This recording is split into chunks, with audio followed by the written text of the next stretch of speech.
சென்னை மெட்ரோவின் நீல வழித்தடத்தில் ஏற்பட்டுள்ள தொழில்நுட்ப கோளாறு காரணமாக 10 நிமிட தாமதமாக ரயில்கள் இயக்கப்படுகிறது.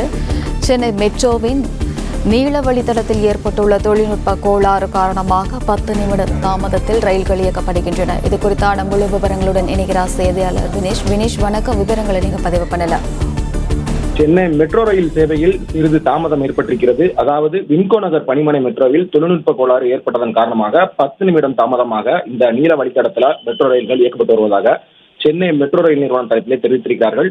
தொழில்நுட்ப கோளாறால் சென்னை மெட்ரோ ரயில் நீல வழித்தடமான விமான நிலையம் முதல் விம்கோ நகர் விம்கோ நகரிலிருந்து வண்ணாரப்பேட்டை செல்லக்கூடிய ரயில்கள் 10 நிமிடம் தாமதமாக இயக்கப்பட்டு வருவதாக மெட்ரோ ரயில் நிர்வாகம் தெரிவித்திருக்கிறார்கள். மற்றொரு வழித்தடமான பச்சை வழித்தடத்தில் சென்ட்ரல் முதல் பரங்கிமலை வரை இயக்கப்படும் பச்சை வழித்தடம் வழக்கமான இடைவெளியில் இயக்கப்பட்டு வருகின்றன.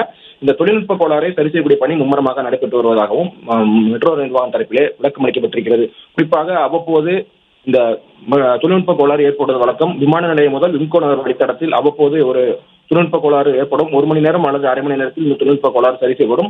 வழக்கமான இடைவெளியில் கிட்டத்தட்ட ஒரு 6 நிமிட இடைவெளியில் இந்த வழித்தடத்தில் மெட்ரோ ரயில்கள் இயக்கப்படும். ஆனால் தொழில்நுட்ப கோளாறு காரணமாக 10 நிமிடம் தாமதமாக மெட்ரோ ரயில்கள் இயக்கப்படுவதாக அதிகாரிகள் தரப்பிலே தெரிவித்திருக்கிறார்கள். விம்கோ நகர் பணிமனையில் ஏற்பட்ட தொழில்நுட்ப கோளாறு காரணமாக தான் இந்த ரயில்கள் தாமதமாக இயக்கப்பட்டு வருவதாகவும் மெட்ரோ ரயில் தரப்பிலே தெரிவித்திருக்கிறார்கள்.